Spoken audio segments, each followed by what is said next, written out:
السلام علیکم ورحمۃ اللہ وبرکاتہ۔ میرے دوستو، کیسے ہیں آپ لوگ؟ مجھے امید ہے کہ آپ لوگ خیریت سے ہوں گے۔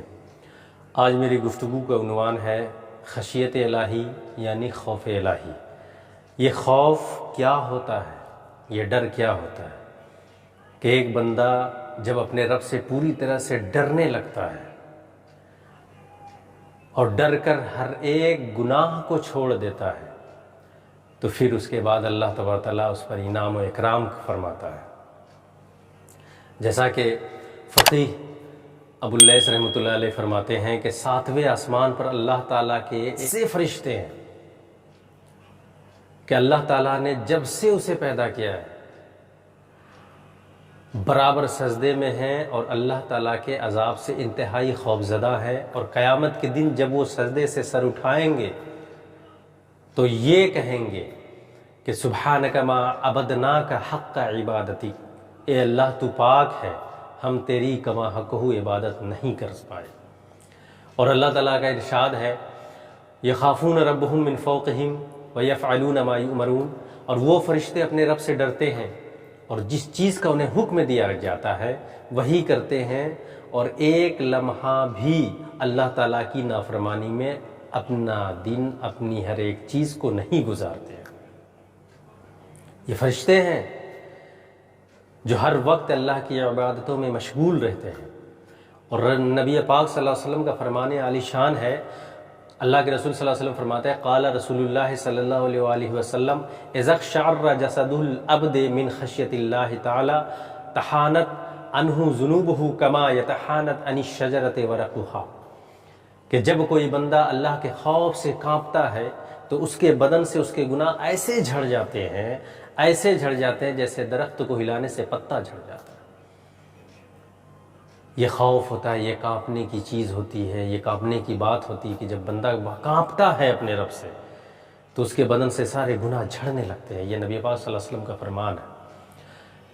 ایک حکایت میرے ذہن میں آ گیا، میں آپ کو وہ حکایت آپ کے سامنے بیان کرتا ہوں کہ جب خدا کا نام لیا جاتا ہے اور وہ بندہ اپنے نفس پر غلبہ حاصل نہیں کر پاتا، جب خدا کا نام آتا ہے اچانک اس کا دل ملامت کر بیٹھتا ہے، اس کا نفس ملامت کر بیٹھتا ہے کہ بندے کہاں تو جا رہا ہے، کیا کر رہا ہے۔ نوجوان ایک عورت کے عشق میں مبتلا ہو گئے۔ وہ عورت کسی قافلہ میں سفر کر رہی تھی، اس نوجوان کو پتہ چلا تو اس نے بھی وہ اس قافلے کے اندر جانے کا ارادہ کر لیا اور وہ بندہ چلا گیا۔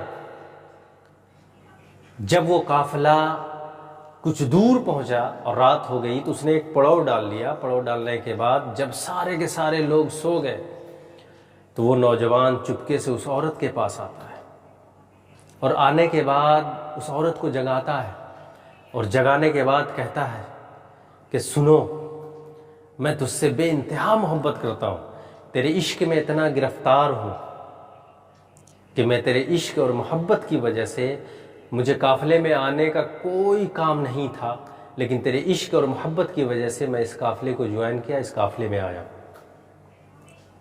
اس لڑکی نے کہا کہ اچھا ایک بات بتاؤ، جاؤ پورے قافلے والوں کا معائنہ کر لو کہ دیکھو کوئی جاگ تو نہیں رہا ہے۔ وہ شخص فوراً خوش ہو گیا، انتہائی مسرشی میں آ گیا، دل میں سوچنے لگا چلو سونے پہ سہاگا ہو گیا۔ وہ بندہ رات میں چکر لگاتا ہے، اور چکر لگانے کے بعد ہر ایک آدمی کے پاس جا کر دیکھتا ہے سب لوگ خواب غفلت میں۔ بندہ آ کر اس لڑکی سے کہتا ہے کہ ٹینشن کی کوئی بات نہیں، سب غافل پڑے ہوئے ہیں، کوئی بھی نہیں جاگ رہا۔ وہ لڑکی بڑے پیارے انداز سے بولتی ہے کہ بتاؤ سب لوگ سو رہے ہیں؟ کہا ہاں سب لوگ سو رہے ہیں۔ تیرا اس رب کے بارے میں کیا ارادہ ہے کہ وہ سو رہا ہے؟ اس بندے نے کہا نہیں، اللہ کبھی سوتا ہے نہیں، اس کو کبھی اونگ نہیں آتی، کبھی نیند نہیں آتی، وہ ان چیزوں سے پاک ہے۔ تو پھر اس عورت نے کہا کہ جب رب جاگ رہا ہے تو کیسے؟ جب اس شخص نے سنا کہ رب جاگ رہا ہے فوراً وہ کپکپانے لگا، اللہ تعالیٰ کے ڈر سے وہ لرزنے لگا اور فوراً اس عورت کو چھوڑ دی۔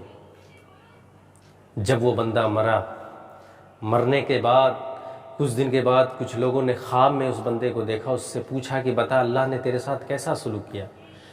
کہا کہ اللہ تبارک تعالیٰ نے میرے ساتھ ایسا سلوک کیا کہ میں نے ایک گناہ چھوڑا تھا اس کی رضا کے لیے، اس رب کی رضا کے لیے میں نے ایک گناہ چھوڑا تھا، اللہ نے میرے سارے گناہ کو بخش دیا۔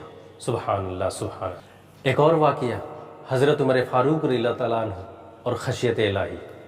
حضرت عمر فاروق رضی اللہ تعالیٰ عنہ جب قرآن مجید کی کوئی آیت سنتے تو خوف سے بے ہوش ہو جایا کرتے تھے۔ ایک دن آپ نے ایک تنکا کو ہاتھ میں اٹھا کر کہا، کاش میں ایک تنکا ہوتا، کوئی قابل ذکر چیز نہ ہوتا، کاش میری ماں مجھے نہ جنتی۔ اور خوف خدا سے آپ اتنا رویا کرتے کہ آپ کے چہرے پر آنسوؤں کے بہنے کی جگہ 2 سیاہ نشان ہو گئے تھے۔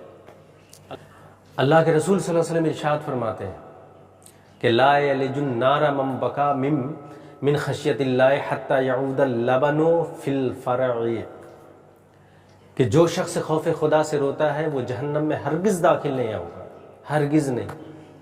اسی طرح جیسے کہ دودھ تھن سے نکلنے کے بعد دوبارہ تھن میں داخل نہیں کیا جاتا، تو جو بندہ خوف الہی سے روتا ہے اللہ تبارک تعالیٰ اس بندے کے ہر گناہ کو بخش دیتا ہے۔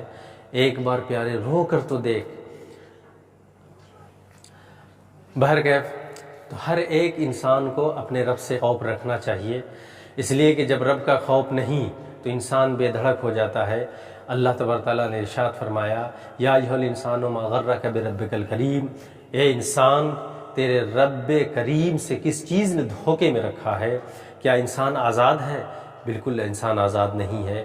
اگر آج آپ آزادی کے ساتھ اپنی زندگی گزاریں گے اور اللہ اس کے رسول کی اطاعت میں اپنی زندگی کو نہیں گزاریں گے تو کل آپ معافی مانگیں، خدا تو معاف کر دے گا، لیکن جو وقت کو آپ نے برباد کیا ہے، جو چیز اور جس علم کو آپ نے نہیں سیکھا ہے، کل یہ وقت آپ سے ہر ایک چیز کا حساب لے گی۔ اپنی عمر کو نہ گوائیں بلکہ اللہ اس کے رسول کے لیے اپنی عمر کو صرف کریں۔